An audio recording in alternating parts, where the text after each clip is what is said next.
Welcome back to the NACL. I'm Mazel, joined by Cubby and Choose after he is now just taking everybody's jobs, interviewing people now. So thank you, Choose. Thank you. Yeah, well done. Incredible interview. Thank you so much. Just wanted to say hi to Andy. Exactly. Those are the stories we need. But in all actuality, let's go ahead and get to the nitty gritty because we have some fun stuff to round out the day here. We've got Team Liquid first versus FlyQuest Challengers. And on paper, might seem one-sided, but I think we've seen a resurgence in confidence and gameplay to some extent for TL in the right moments. And that's where this matchup for me, just first and foremost, Choose, what is your first thoughts coming into this? Yeah, I think I am a big fan of Rovex. I've talked to him a fair bit in the off-season, and he's a mid laner role swapping to support, which respects to all my mid laner swapping roles because I did it as well. So I'm going to pay a lot of attention to how he performs, and I think he's a pretty solid leader for some of these other guys. And then Surdy is an Ospoy going up against Philip. I think the top lane matchup should be a bit of a banger. So my eyes are, even though I'm a mid, I specialize in mid, I'm going to be looking top bot this game. How could you? How could you? But let's go ahead and catch up for the day as we do have our match scheduler. Oh, no. A Prismal cameo. Prismal cameo. That's what we need. Tell him to come back. We need more Prismal. He had the Echo Sword, you know? They're scrimming. They're preparing for tomorrow. That's the... Is he going to play Echo? Is that what we're getting? Okay, God, live leak on screen. Echo support coming on. But let's go ahead and bring up catch up of the day so far as we have gotten to our last series of the day here on the B stream. We had 1-1s across the board, which is honestly impressive with the one-sided affairs I feel like some of those games were. But now we've made it here to that matchup we were kind of highlighting with Choose, and want to go ahead and bring up the Team Liquid Honda first roster as there's been some spiciness in tweets, but as well as on the riff with this roster as a whole, Cubby. Yeah, Surdy's having more fun on Twitter. That was a goal they had at the end of last year, and he's really continued that going into this year. And I gotta say, this is a team that's young. It's obviously one of our provisional teams that we have in the league, but it is a team that we feel like, out of some of the other provisional teams, we feel like they have the individual mechanics to potentially match a lot of the teams we have in the league. And we're really looking for TLF to try and build off of that. They were able to take a game off EG last week. They were 0-2'd by Dig, one of the stronger teams we have in the league. Fly, I would also put in that camp, and just curious to see if TLF can prove they can compete with another mechanically talented team and try and take them to the brink and get a game off them. Yeah, I think obviously got to bring up Mia as somebody who's been on a come up, it feels like, a little bit from stability, not being there in the first couple series, now coming in, trying to find that stability here. Choose an interesting focus point for TL first in a team that I feel like has a lot of focus points. Is he going AP Varus this game? Oh my gosh. Yeah, Mia she likes the AP Varus. Yeah, she likes the AP Varus. She's an AP lethality fan. Yeah, okay, I'm rooting for them. I'd love to see it. Now we got FlyQuest. I know you have a bias here, Choose, okay? Don't try to show it too much. But FlyQuest Challengers as a whole, man, they are on another level. They're keeping a huge part to what worked for them last year, bringing Philip, Yuji, and Spyrex, the friendship trio as a whole, back together, and bringing in Masu and Kitong as well. Yeah, fun fact, Soul Strikes was my coach when I was a player, so it will be interesting to see how he goes, and since I'm here, I can give him my feedback. But let's go. No, I mean, I watched Spyrex last year. He put our academy team in the dirt, so this guy is a bit of a weapon. And then Philip and Surdy, that's an interesting top matchup. I'm going to be looking top a lot. I think it's rightfully so as well. I think Philip having a lot of experience in LCS last year, right? And now coming back, joining his friends. I know I flew past that point earlier, but a big point is for this team, it's the power of friendship. It's actually crazy, right? Like Philip, Yuji, and Spyrex have been friends for a decently long time. Kitong and Yuji and Spyrex have been friends for a decently long time as well. So they're trying to bring together the power here, and it's showing up, right? Like this has been an impressive start for FlyQuest as a whole. Yeah, and I think that, kind of like how we took a look at Mia, Masu is one of the more interesting pieces for FlyQuest. He's been a 100 ping warrior. Him and City both, who's on the other side of the map. But Masu, for me, like when I talked to a lot of the GMs this offseason, they actually really had trouble kind of figuring out, what kind of prospects can we put in at the marksman position. Like it wasn't a position where they felt like, they were thrilled, or it was more difficult to fill, especially for the provisional teams. FlyQuest feels like they lucked out with Masu, and even on the high ping, I was talking with him. He's like, I feel like I might have let it get to me for one of the games, but now I feel a little bit more confident. He's going to get in, hopefully sooner than later. He's still waiting on that visa. But, I mean, given the handicap he's playing with the ping, he's playing really well with Ketong as well, who, of course, is subbing in for Winsome, but has been known exclusively, really, for Enchantresses on the ladder. Didn't really think of a better meta to pull in Ketong to help out, too. It helps if it's a, power friendship, too. Always kind of nice here on the side of Fly, and the bot lane's been doing very well, given the experience they have coming in. And we had an on-range clip with Masu, and you can literally just see the ping difference. Like, it hurts to see the Callista just, like, jumping around in circles around the Varus. But, hey, it is what it is, and I think that's something super interesting to tackle for. But looking at the players as a whole, and especially what they've kind of been able to bring to the case so far, for Masu, it's about finding that strength in the bot lane with Ketong, but playing into what is their strength, I feel like, choose in this top side of the map in the trio. Yeah, I mean, I know both of these top laners are pretty aggressive, pretty good Camille players, and I know City is a role swap 80 carry to jungler, so I would tip it to slightly towards Fly to be able to be a bit more coordinated when it comes to those like river fights syncing up. But yeah, I'm just going to pay a lot of attention to see how this TL team comes together against a pretty formidable opponent. One of the big things for Philip the last time around where it kind of stood out was against TSM Challengers, when Hanser has been like destroying people in this top lane recently, and Philip was able to kind of bear the brunt of that and be kind of a floodgate to a top lane, where I know TL first are definitely opting into an aggressive top lane early on. I think is going to be another test for Philip as a whole, but that's where like this bottom lane can throw so many wrenches in the works. Yeah, and I think for Fly, like I said it pretty early on in the split, I thought that FlyQuest as a Challengers team had one of the younger builds, and one where I feel like they really were investing, kind of rolling the dice on more prospects. I mean, it helps that Philip has LCS experience now, but this is still like, he's only spent 1.5 years in the system coming into the split. Yeah. Eugene and Spirax both in their second year. Winsome's back. This is kind of like his second year being over in the West, and Masu's brand new. No other team has that lack of experience across the five. And, for me, that's something that is pretty exciting, because it is a team that, almost in spite of that lack of experience, they still are able to be very competitive within the league.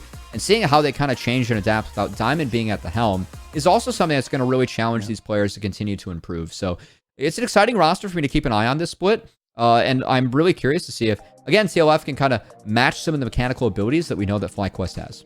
So choose, my friend. What are some big lookouts here? I know you're saying you might have a side eye for top lane, but do you think that there's anything crazy that FlyQuest can approach? Do you think we'll get another like Caitlyn Lux bot lane? Anything finicky in the mid lane?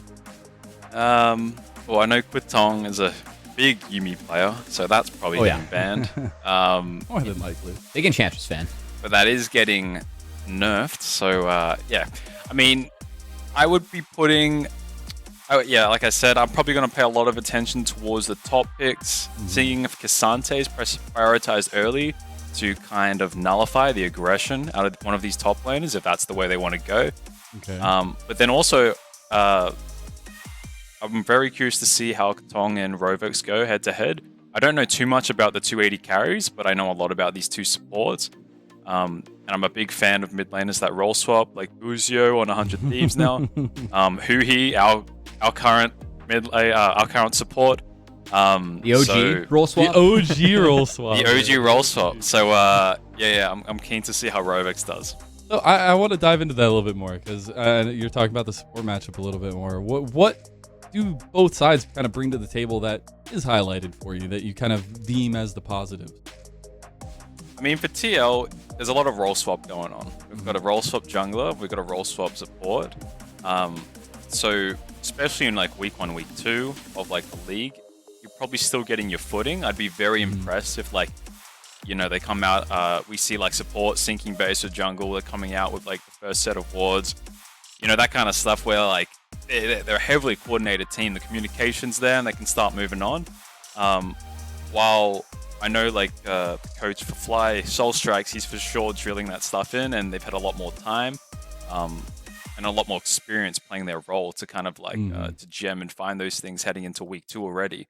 So for me, I would think FlyQuest would have the edge in this matchup, but I think it's a really good opportunity to see where TL is as their trajectory heading into the split.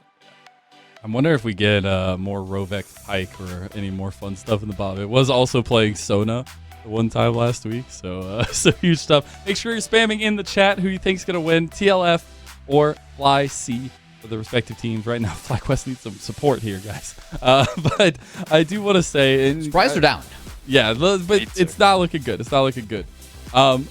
Is there anything from Rovex specifically that you want to highlight for this player, and especially something to look forward to going into this game? Anything play style wise or things like that? He was a pretty aggressive mid laner when I first came over here in 2020. I played against Rovex a fair bit, and yeah, I'd be keen to see how much of that aggression he's brought down towards bot lane.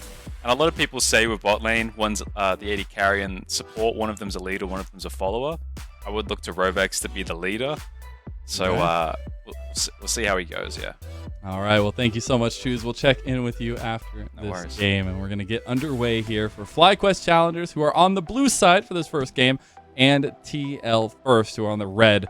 Again, I think blue side might be pretty important in this one in terms of their picks, and I wonder what kind of the responses are going to be in the bans. We already get the Jax here.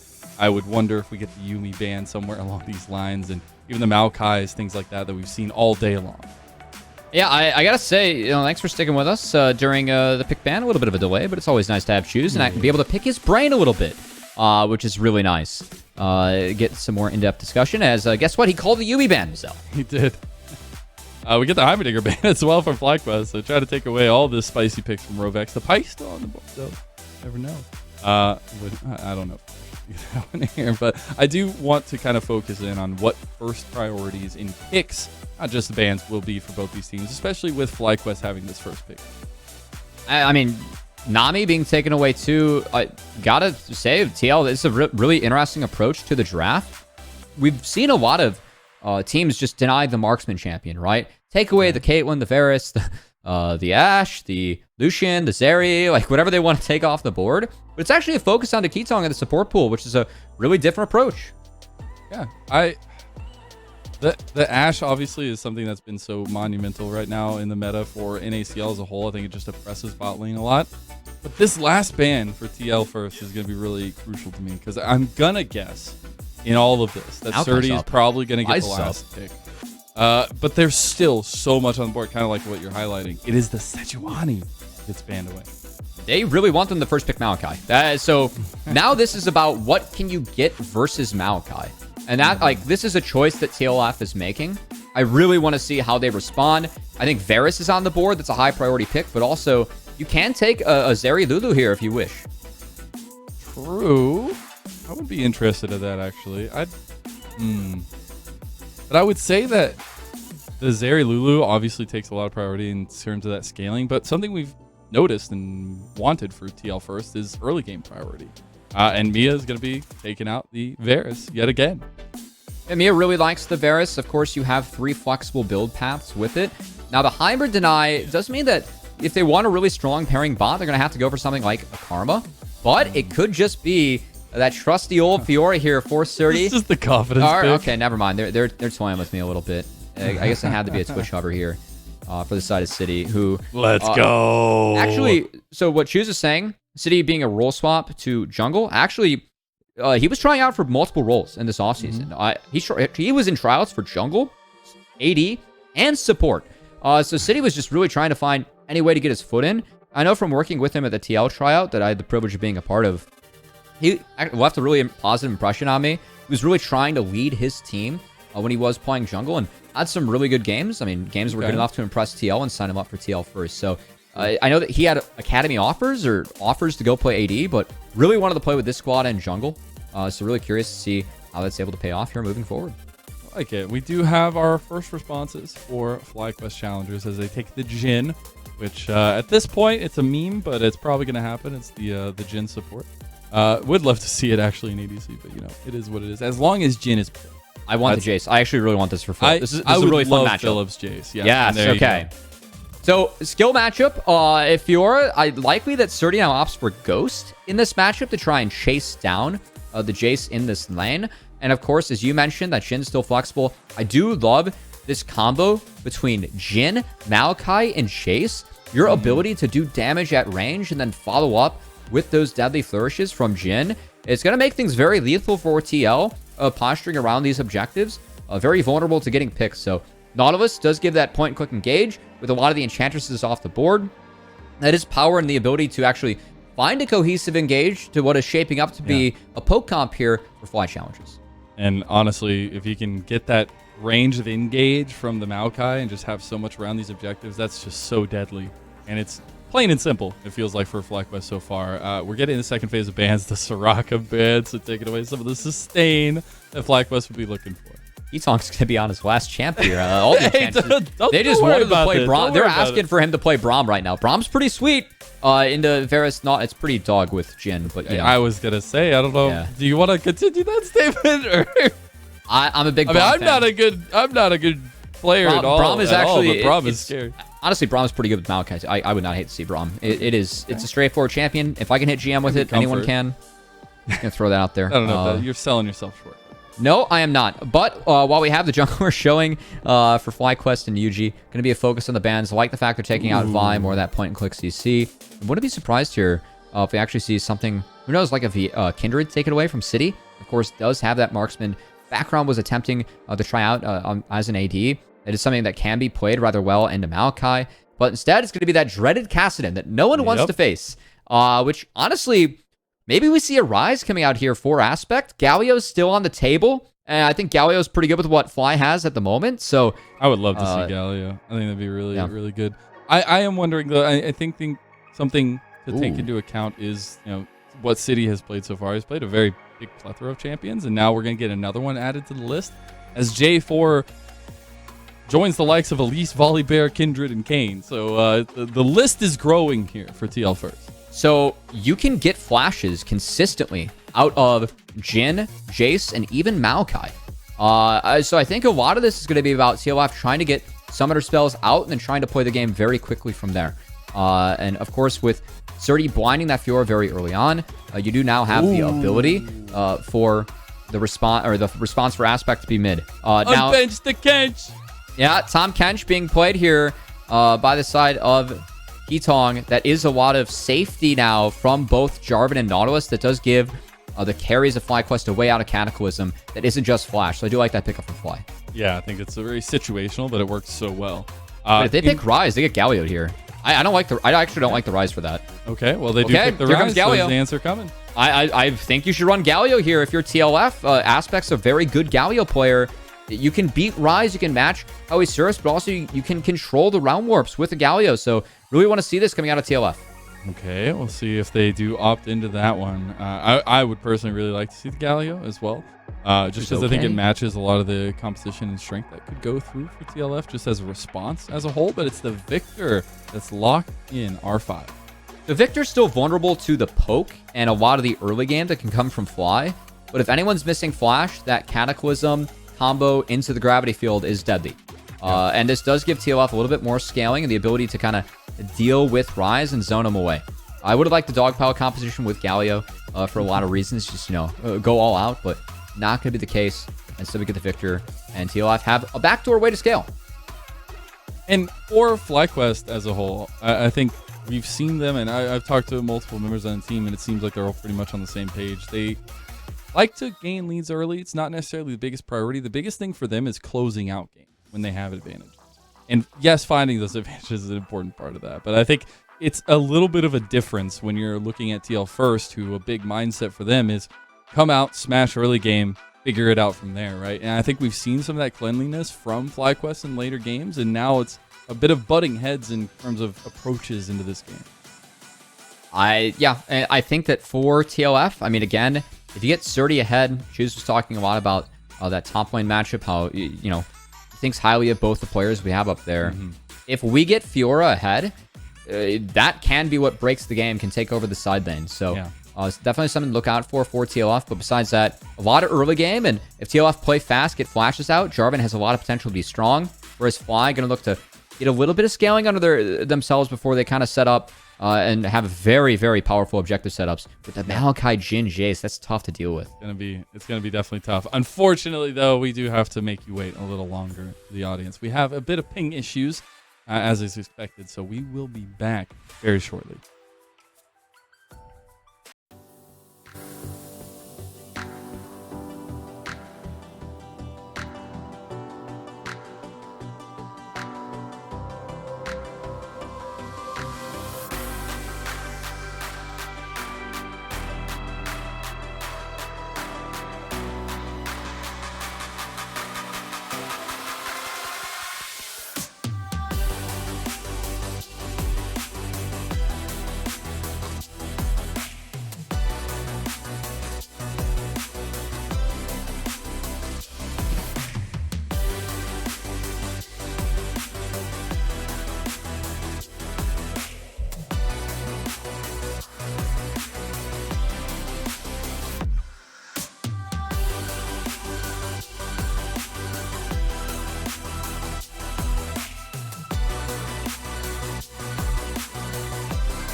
Welcome back, one and all, as we have hit the rift for the last series of the day. FlyQuest Challengers versus Team Liquid first. As we see everyone take to the rift, we have had a little bit of a break, so let's catch everyone up. We definitely have a strong, poke-heavy setup comp for FlyQuest Challengers, as TL First have been wanting to focus on their early game and have drafted a comp that can lean towards that. Yeah, I am very curious how this gets executed, and a few things to note. So one, whenever Varus is in the game, always got to check what runes we're running. It looks like it's going to be the lethality Varus, so a big emphasis on trying to keep Jhin, Ryze at bay and match some of the poke of Jace. And then as well, really going to look for Surdy, who of course did opt for that Ghost. The goal is to run Jace down in the long lane. You do win the all-in. Jace is just trying to poke you down to make sure that you don't have the health bar to all-in. Make sure you're spamming in chat who you think's going to win this game. TLF, you want to go for Team Liquid first, and FlyC, you want to go for FlyQuest. 75% for TL first. Love to see that for the Team Liquid fans. But as we get into it, there's going to be same side starts for both junglers. Although one of these things is not like the other. One of these things is Yuji solo flexing the early on. Yeah, and I'm curious. I mean, we have both junglers starting on the bot side. I don't know what meta this is, but it's not the one that I've been watching for the last couple weeks. But, or is it? Or we're switching things up. I'm always a fan of that. Okay, oh, we have a ghost being popped. Pretty aggressive, but he's level 1. He has really nothing here. Surdy wants to go right back in, but doesn't do so. Maybe second guessing just a little bit there, but the early aggression you'll love to see. As Rovex on the Nautilus here into the Tom Kench. Interested to see how the early game goes from these 2v2s, at least in the bot side. City will be spotted if he goes for the Raptors here. Ow, actually going to path around Oh them. my god! Surdy! Philip! He flashes. Nice. Going to be a TP back. Full health bar for Philip. Surdy, he's got a match. Looks like he will do just that. We're getting set up for Fly with a gank in the mid lane. But before that, make sure you hashtag NACL on Twitter, because that means that you might get your tweet on screen and you might get to pick it apart and judge it. No, I'm just joking. Talk about uplifting these players and see what you got to say about the league. We got the bot lane going the way I feel like we thought it would go, at least earlier on here. But Yuji is now taking the advantage with the priority in mid lane too. Look at City though. Chicky nuggies. Look at City. So Yuji was sitting mid to see if he could find a gank onto the Victor. Not going to be the case. City, though, he's going to lose a camp for this, but Yuji's behind as he takes his 4th camp. City already has 4. He was looking to see if Yuji was going to come up to the top side to try and bail out Philip for the counter gank. Was not the case. Instead, his Krugs get spotted. He will be late, and that risk for City does not pay off for the side of TLF. Not just yet. Will be a Scuttle Crab taken by Yuji, though. And continue to see Yuji try and command some of the neutral parts of the jungle, at least. Now, I do want to circle back towards this bottom lane, though. Oh, hold on. We're going to look top. Both junglers maybe? looking top. He's backing. He's backing. The sapling spotted. There is a war. All right, he's on the blue. City's resetting. Baited. Never mind. All right, what's up, baited. What's up? So, we're going to go to the other side of the map, around the world. Because I definitely want to talk about this matchup in particular, and then we can talk about the players as a whole. But is this kind of how you're expecting the Tom Kench Jhin matchup into the Nautilus Bears? Yeah, I think the TK early has very strong trades into the Nautilus, just given the power of the Tongue Lash. So I think this pick for Ketong, you know, a lot of value against the Cataclysm and the Victor. And it definitely does put TLF a bit on the back foot in the early laning phase as well. So with all that said, still pretty even. Spyrex has a very deep control ward that will be found instantly, but still some good tracking onto City, who could go for that bot crab right now, but instead is just choosing to continue to clear on the wolves. Maybe trying to get back up to the top side, where again, Jace is flashless and Surdy has an early lead. Let's see that that early game, at least poignant point for TLF in the top side's working out for them, but if Masu stop. Oh, so close. So close. Wait, it was like pixel perfect that followed him to the base for the damage. Oh my god. That one. A deadly flourish went straight to the sky, man. Hey, at least he hit it. You can say that he hasn't missed the skill shot yet. We have City Witty coming up to the top side here. Philip. Yeah. Bit at an angle with the control ward, knowing that City Witty has not been spotted out. They're going to wait for it. Now, this is good from Surdy. He's going to keep the grass prepped, but he's going to make sure that Philip feels a little bit antsy approaching this next wave. Is okay, never mind. We're going now. Going to go for it. City Witty flashes. Dodge out from Philip. He uses the distance, but it's still first blood for TL first. Good attempt from Philip, but again, that early trading from City, it's too good. Bot lane, though, nice little stop move there from Rovex, but it's immediately back on a Ketong. He's getting charged up here and executed by Mia. The Varus popping off for the TL first bot laner. Now Rovex trying to chase out Masu. He's got the Serpentine. It will mean 2-0 early start for TLF right on the board.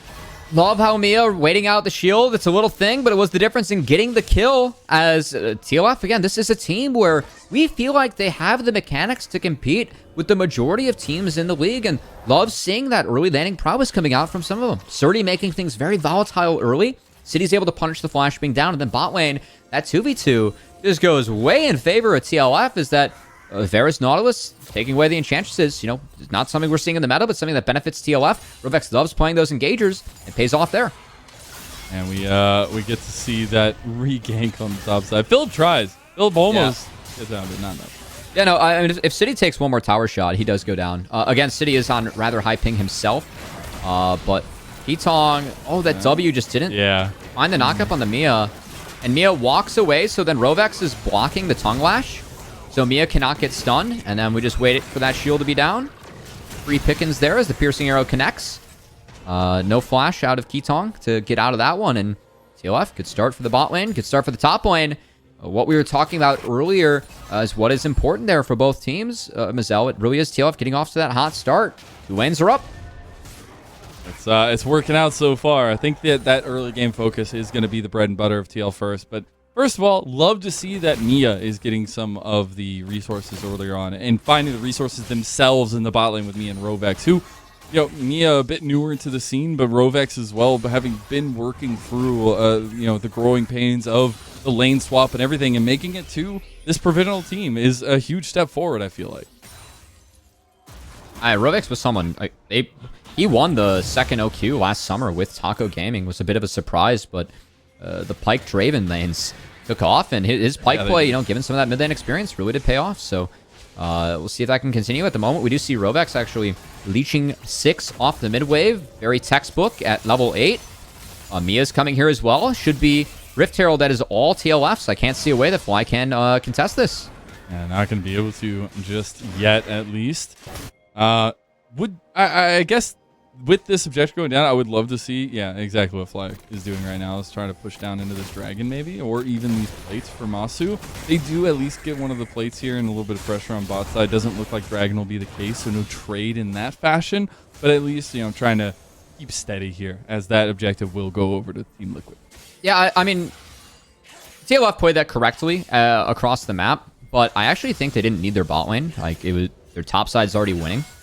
So Jarvan's stronger than Maokai at this point of the game. I think I don't want to say it's an overcommit because they played it right on the map, but also, some of the differences between the good teams and the great teams. Trying to greet everything you can find on the map. Mia doesn't have that CS lead anymore, which getting accelerated on Varus, very important when you are the Thality Varus, because you want to really make sure that the game goes your way. Around level 9 to 13 is where your real strong power point is, and how you can affect the map. So I expect the Herald to be thrown down, potentially to the bot side, to try and help with that. And we'll see if City makes his way down to try and get Mia back ahead for what she sacrificed to make that Rift play.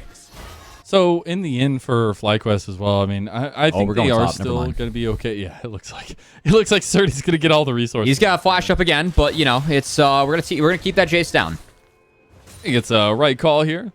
Gonna punish the LCS experienced Philip. Engage on bot side though. Revex with level 6 there, and nothing Keaton can do. Masu stunned down, gets the cleanse out. A lot of damage back though. And thumbs up from Mia. Love to see it. The cheekiness coming through, and the early advantage bot lane is starting to snowball. Again, Keaton, a sub that's very much known for their Enchantress play on the ladder. But Keaton on this Tahm Kench. You labeled it, though. You said this Tahm Kench was specific because they needed an answer. Mia. Masu, though, flash. Mia with the confidence play. Love to see that. Is this bot lane again? This is a team that we feel like can compete with anyone in Challengers, and they're proving it this game as they're straight up winning this bot lane 2v2. It's one of the younger 2v2s we have. Again, there's a sub in, but does not matter. TLF taking their picks and making it work. It's working so well for them, and the confidence behind that flash forward from Mia, that is what you love to see. The confidence built within a competitive league. City Witty does get spotted out in topside. Yuji is here. I haven't pinged it.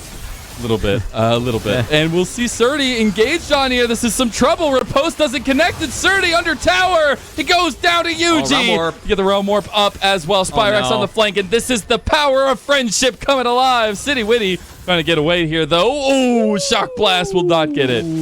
Oh, he's got the red buff field. Can he stick it? Oh, he's going to Rift Hold out? Oh. Spyrex! Oh. You dirty son of a gun! Oh, the control ward, the value, that's 75 gold turned into 300 there for Spyrax. Honestly, kind of unlucky there from City. Maybe he could have created a little bit more space or went south, but he's trying to use that Rift Herald base to get back and just not able to make it happen to that control ward. That's really important for FlyQuest because this game, if this play works out, your bot lane's already out of control, then top lane's out of control. Ryze has nowhere to play. That's tough. So FlyQuest needed to make this work as the EQ from City doesn't connect. And then Maokai's here, Ryze is here. This top side of FlyQuest that wanted to play together this year, they sync up and turn this game, at least give themselves something that goes right for them in this early stage. It's going right, too. Spyrex with the joining up aspect, not really able to get over here. And then this, man, get chased out. Barely makes it. I was like, all right. I'm going to make it out with this empowered recall. No big deal. Oh, man, there's a control ward in the bush. Come on. Oh, man. That's... In most worth control ward, but that's early on. Something of a response from FlyQuest. That's big. Again, as against Poke Ferris, you were really strong at this point of the game. You need to make this work as Herald's going to be dropped. They're going to try and get the crash mid, but also use this to snowball pressure into the Dragon, as Mia and Rovex did roam up. It will ensure the crash, but Mia now has to catch that wave, so Dragon kind of off the table at the moment, as we do see Philip having a little bit of a better time in the top side, now that he has a Vamp Scepter and some lethality to his name, but Sunder done for Fiora. Whenever Surdy does have that Ghost up, it's going to be trying to get Jace to overextend in that lane just to chase him down. I think the chase down is a factor that might come into play later on, but I do wonder in these next steps for TL First, who I think still need to opt into a lot of these early aggressions, how they approach this. I love the Radiant Virtue pickup for City Witty. We're getting item completions, first item completions across the board, and they're opting into more aggressive trades here where they're taking the Dragon now. I gotta say, I'm really curious next for City if he actually ends up going for something like Chemtech or Deadman's Plate. I think closing the gap and getting the Cataclysms off can be very important against what FlyQuest has. And again, think about Jarvan. You can always trade your ult for a flash, especially if Tom Kench is not in the vicinity. So definitely going to be looking to see if that's something that we start seeing out of City. City Witty going in on the engage on Yuji. Yuji finds himself in the wrong place, the wrong time, and Aspect picks up the kill. Beating that over to Victor is big, too. You can get those evolutions ahead. Leandri should be done the next time Aspect decides to base. Going to get a lot of value this game against the health stackers. Oh, Masu has to cleanse. Mia, flash out for Masu. This is a heck of a 1v1 that I've wanted. No, go away, Keatung. I want this 1v1 here. Spyrex is here, too. Curtain calls coming down. 1 shot, 2 shot misses, 3 shot misses, 4th shot misses. Exhaust comes through. Keatong's just going under tower. Mia. Can't find it, though. Mia is just breaking Keatong's ankles. Yeah, if anyone doesn't know Mia, she was a 5-role challenger player. Decided to play marksman with the help of EG's staff. A lot of that was because they felt like her best natural skill was actually her spacing. And we got to see some of the movement there pay off, as I got to say the exhaust from Keaton came out a little bit late if they want to sync that up with some of the gym bullets. And Mia sidesteps everything, gets away with it, and that opens up this Herald for TLF. The fact that FlyQuest just sent 3 bots means TLF has control over the top side. They're making use of it. Rovex looking for the engage there on the UG. Came around the corner just a little bit too much. Objective dominance here, except for that one Rift Herald going over. It will be given over now, and Surdy with this lead. I wonder if they do continue to use it up there. I guess he's lost a little bit of that lead so far, but in that question, right? Next resources, next moves for TL, it still feels like tempo needs to be the name of the game for them. Continue to press as much as possible.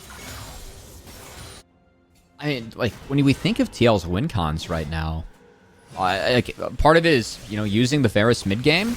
I think Mia is still I don't want to say behind, but not as far ahead as she could be. Given how that Herald swap worked, and she dropped a couple waves for that.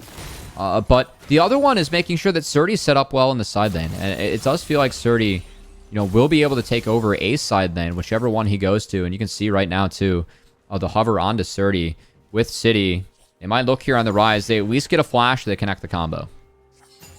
Trying to connect it onto Spyrex. He's just playing with their minds here, but he'll step up a little bit too far, and they go right in for it. Nice. Done. Spyrex! Oh, he can't get it. All right. Surdy chases it down, gets the kill. That was close to a really cool play. Bot lane, though. Can't really see the curtain call lines, but at least it's going through there. Pressure on bot side. They were under tower there. And pushed out from it. There's topside tower falling to TLF as well. This is a great understanding from the bot lane at TLF what's going on in the map. They're making a play topside. They sacked a wave bot. Look at everything they got. They're going to get 2 turrets in the topside. Aspect was crashing waves in mid, and Mia's still able to pick up the wave under this bot turret. This is all TLF. God. That's another tower. Holy cow. What an advantage given over to TLF. Honestly, an incredible stuff in terms of execution, like you said, around the map. Now Surdy maybe overextended. I think we're all right. Okay, never mind. He's, Yuji does a lot of damage. All right, Yuji does a lot of damage. He's got demonic embrace. Oh, my feed froze. Maybe. Oh, okay. We're away from it, so nothing happened. Nothing happened.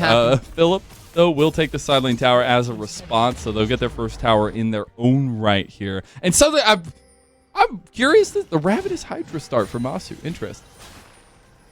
Yeah, it gives more wave clear for Jhin. You can stack up AD. There's got to be some sort of synergy with that passive as well that Jhin has. Rather unique.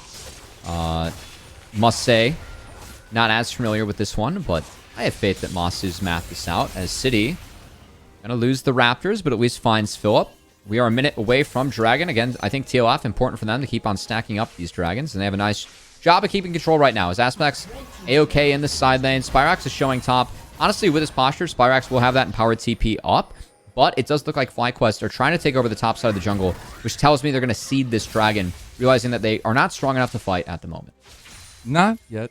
I feel like is the theme of the game, but 25 seconds till next turn. Yeah, it's been a little bit of give and takes. We'll see City Witty at least hover shallowly around bot side of the map. They see FlyQuest forming around mid. Oh, this is really good. Big flank here. They also have Aspect coming up, but the engage goes in. City Witty goes in as well with the double knockups, the Cataclysm, and that'll be 2 kills to Mia. And the TL first team bot lane is all thumbs up today. And FlyQuest, again, they're seeding this Dragon. They aren't respecting the fact that TLF took control of that bot side. City had such a wonderful angle in on that fight. Mia flashes out of the danger. Turn around with Chain of Corruption and Varus at this point of the game. It's way too much. FlyQuest, that wasn't a fight they could take, and TLF punished them for it. It's a 4-0 Mia Varus. That is terrifying stuff in the bottom lane. And a Dragon going over to TL first as well. Speed's second Dragon given over to them. Philip finds himself with Rovex and Mia behind him. Philip trying to get some damage onto Mia here as well. Oh. Fyrax shows up to shut down over to Philip. Philip trying to get out now. He's flashing over the wall. Rovex very close. Spyrax diving under the towers to pick up another kill. And he'll go down himself. This is actually kind of hilarious, but it will end up being a nice little shutdown trade for FlyQuest. It's a 2 for 2. You get shutdowns. It's well worth it for the side of FlyQuest as they try and make things a little bit more volatile, as we like to say here on ACL. But again, it kind of says how much this game's out of control at the moment. FlyQuest need to buy the time to get back into this one. They need the scaling on the Jace to get the poke. We still have a Rod stacking up for Ryze. He just finished the Seraphs, and honestly, Victor can kind of match that scaling. So I think that for the side of FlyQuest, a lot of it's just going to be about trying to use Maokai to get control and then poke from there. As at the moment, we have quite the build coming out from both City and Rovex. It is a Knight's Vow. I'm curious to see who that's linked to. And also, Rovex going for another Radiant Virtue. So a really big emphasis on making sure that TLF gets a lot of health for themselves in these team fights. Trying to win the 5v5. They understand they can push the pace with Jarvan. Gonna have to see if they can execute. Execution, the name of the game. And I love to see the item completion starting to come online. Obviously, getting that Mirror Mana going for Mia will be another big step in the right direction. Mia at least seen on the Warning clearing that one as FlyQuest moves down. You don't have an objective down here, but Surdy is here. They think they can collapse onto City Witty, but he goes right back in with a Cataclysm. No, here comes Mia off the wall as well. They got the curtain call out, but is it going to be enough? Rovex stops it in its tracks, and there will be no curtain call today for TLF. Surdy's getting very, very low. Masu's going forward. Masu got the shutdown. Another kill. No, they don't clean up Mia. They've got to chase down Mia here, but Rovex and Aspect on the backside of the fight are taken out, and FlyQuest have resurged into dominance. A 5-0 ace from behind. Everything falls apart for TLF. They fought without Aspect, without their mid laner. They opted into the 5v5. It's a disaster across the rift. The provisional team, they were out macroing, outplaying our challengers team. And just like that, everything has come undone. Indeed, we get a replay of exactly how it came undone. The buttons at the seams. It was a bit of a catch turning into TL first going in at this. Mia gets caught here, like from the root, from the Maokai, and Yuji's just able to walk up, find Mia on the back half. No one's really able to peel for her. A great shock blast from Philip, and again, it's a melt. Spyrax is here, Aspect is not. The focus was just not there from TLF as they were split. This isn't a team where, you know, the victor kind of puts together the 5v5. Everyone else, you want to poke and skirmish. Oh, we're going to so that 5v5 goes sideways. All right, Spyrax makes it out. They have Baron now. And it's a gold lead for FlyQuest. Like, they're cruising at the moment. Yep, and something for FlyQuest as a whole when we came into this one was, you know, TL first want to put all their eggs in the early game baskets typically. We saw that, Cubby. We saw that. It was working. But the riding of the ship is something that FlyQuest has been working on. We said it in draft, coming out of draft. They want to know how to close out games. They want to work on closing games out and pulling them in through the mid game. And they're doing just that. And I think it comes off the back of the inherent synergy from years of friendship and work together, at least, that FlyQuest are representing for the most part. But then Masu and Kitong, man, it didn't go early. It didn't go good early on. But now, as the team fights are coming on, they are so integral to the setup. Speaking of setup here, Mia's... Mia. It's 3. Mia in trouble. Shock Blast. Yeah. Masu gets another kill. Spyrax over the wall. Ruin Prison gets the double for Masu. And we spent so much time lauding up Mia. Now you got to say, Masu, put some respect on that name. It'll be mid lane domination again and again. Surdy trying to survive. Towers being tanked. And it doesn't matter one single bit. Yuji goes down, sacrificing his bark for the bite of FlyQuest. Mia can't be positioned given where the R was coming from Maokai. Someone has to catch it for Mia. She had no choice there, but she ate the grasp and ended up going down. And again, Maokai, so oppressive when you are able to get ahead. But TLF, they had this game in full control. Like, it was looking good for them. They just made one really bad decision and poorly executed fight. And this game that really should have been going their way, that they were winning for the first 20 minutes of it, it's just all FlyQuest now. I look at Rise, fully stacked Rod, on his way to finishing up what is likely to be a death cap. Mia's about to hit her big spike with the Evolved Miramana, but she's not going to get much stronger from this point. Philip is online with this Jace, and now Aspect, he's caught out too. The poke, it's just insane. You land one Shock Blast, everything follows. Aspect is just dead. The Rampage for Spyrax, the Dragon. Soul point goes to TL first. Masu using the cleanse there, try to catch up a little bit there. Surdy now moving out. They are in some trouble here. Nature's Grasp. No ult for Mia. Coming across here. City goes back in with the Cataclysm, trying to get out, gets away from the Cataclysm. Nicely done. Oh my God, Mia with the thumbs up. I think we've seen that one too many times, but now is it gonna be enough? Okay, you got the chase down. It's gonna be enough. Spyrax goes unstoppable. They don't end up getting City Witty. They don't end up getting Rovex, but it's still a chase down that ultimately ends in the benefit of FlyQuest. Oh, man. I mean, FlyQuest, it has been a nice comeback from FlyQuest, but I still really can't get over the tragedy that we've seen here for TLF. As, I mean, like, this is something I like to see out of a provisional team, you know? We were talking about it earlier in the stream. I want to see teams play aggressively, play to win the game. TLF, you know, they had a comp where you have to make plays early. They were doing so very successfully. It's just, you know, with these comps, if you make a couple mistakes, then things can get really sideways, really wayward for you. And all of a sudden, you're staring down a level 16 Rise that's about to finish a death cap. And the other thing is it's the style of comp FlyQuest. It feels like they knew this was coming from the get-go, right? If they get into a place of power, the amount of setup and poke and range they have is just uncontestable. And now that we've gotten to that point, you see how difficult it is, even if TL first got the Dragon last time around, how difficult it is to even come away with anything. Well, it's a hard game at this point, Marcel. It's a hard knock life. Yeah, that's kind of what the feel is at the moment. What's your favorite show tune, Cubby? I don't know.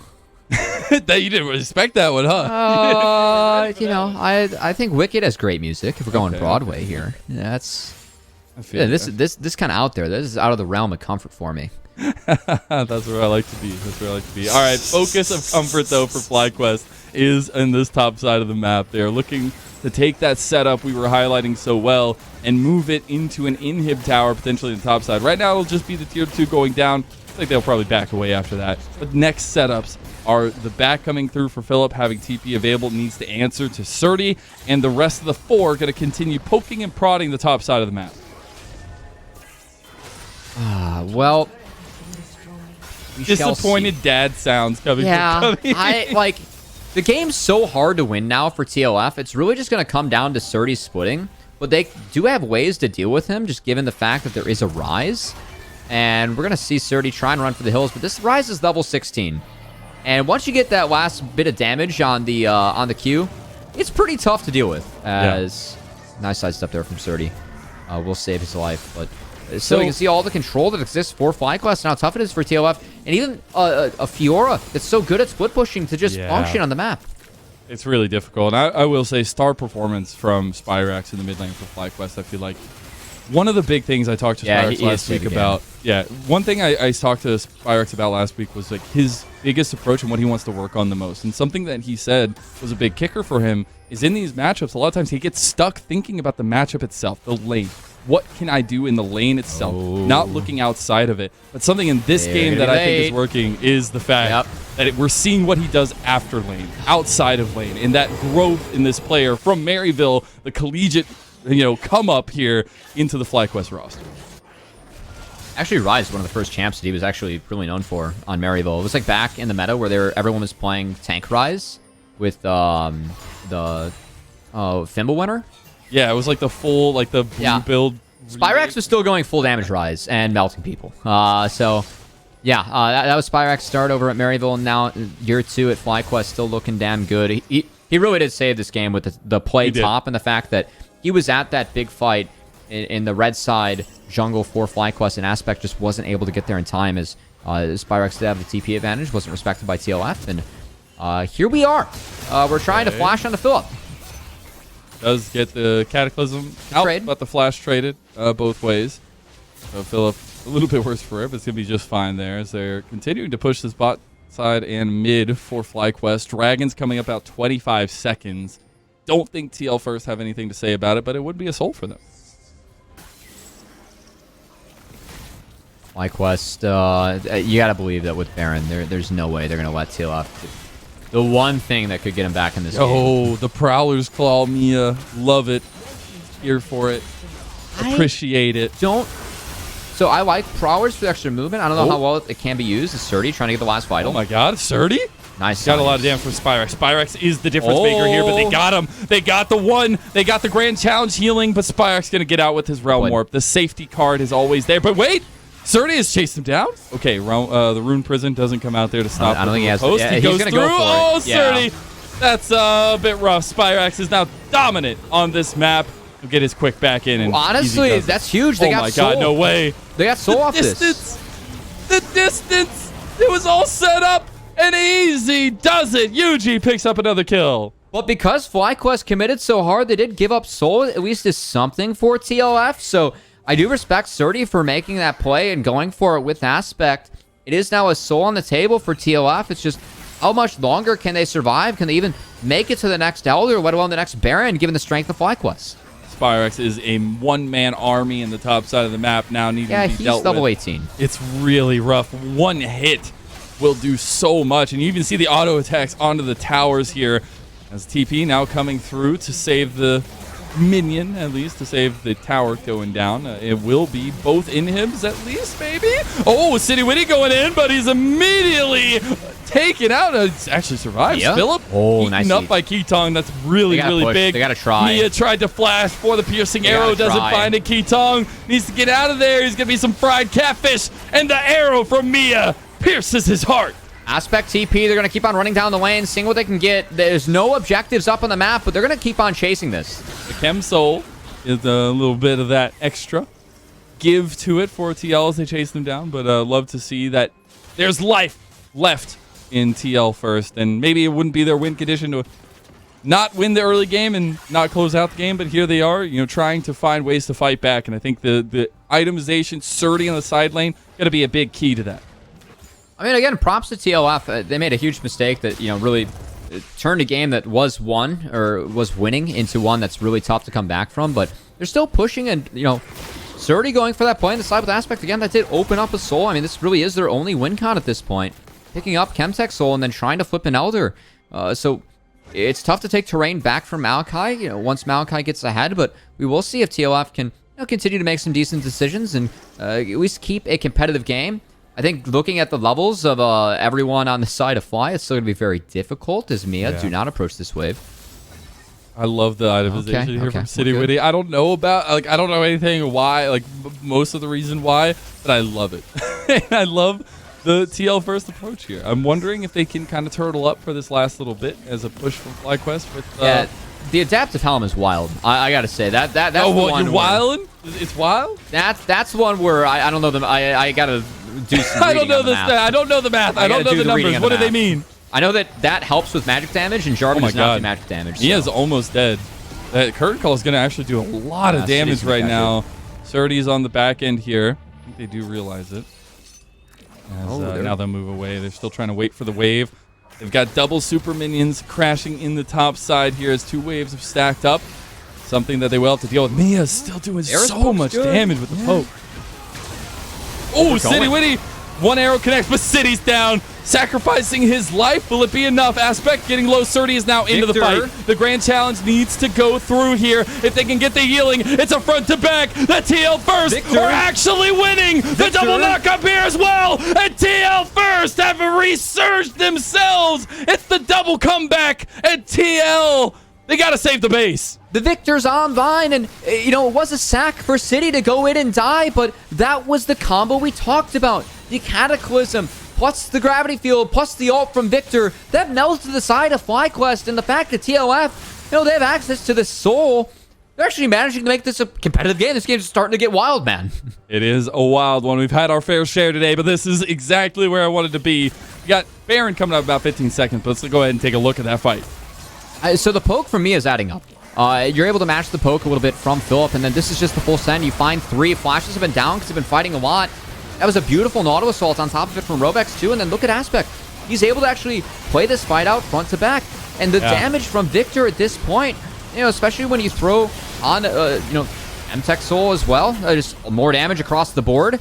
Very, very, very helpful for the side of TLF. Really helping, especially Surdy, you know, in these fights, doing so much work as he now see if they're able to actually contest this Baron here, Mazel. And I gotta say, the question that I had, can they make it to the next Baron? Can they make it to the next Elder even? It's looking like the answer to both of those is yes for TLF. It is indeed. The TP is down for Surdy, though. Philip still has it. The flank from Philip, though. They've gotten Mia down. That is doom and gloom for TLF unless Surdy can make the difference. Getting lower and lower is Rovex. He gets out with the flash. The Realm Orb's coming through here. Heatong goes forward with Spyrax. He's flashing forward. It's a cutoff. It's a rout. And FlyQuest, they let them have 1 fight left. But FlyQuest will make sure that fight doesn't go the way of TL first, as it is still Spyrax, the big name on campus, the big name in our hearts, and the big name for FlyQuest Challengers. 10-3. Take a bow, King, as FlyQuest Challengers will take the first game of this last series. Yeah, it was no flash available for the Victor, no stopwatch available for the Victor, and he melted as the overload coming in from FlyQuest too much. The overload on that rise damage, a little bit too much as well in the back half. As God, that was like almost a 40-kill game we just had. Crazy. Action everywhere. I still really like what TLF is showing us. They have sound early games. It's just a couple mistakes they're making as they try and snowball it in, not adding up a fight before they take it. That will improve over time. I think they're showing a lot of good signs, and the issues they have are a lot more easily fixable. And you know, that is what challenge is about, right? We're gonna try and scale, try and get better, and we'll see if TLF can try and fix some things going into the next game. I like their approach. It was a good idea, just not enough. Shoutouts to the playmaking of the bottom laners, Masu and Mia. Gotta love the AM come-ups. But we will be back after a short little break with Shoots to break down that game.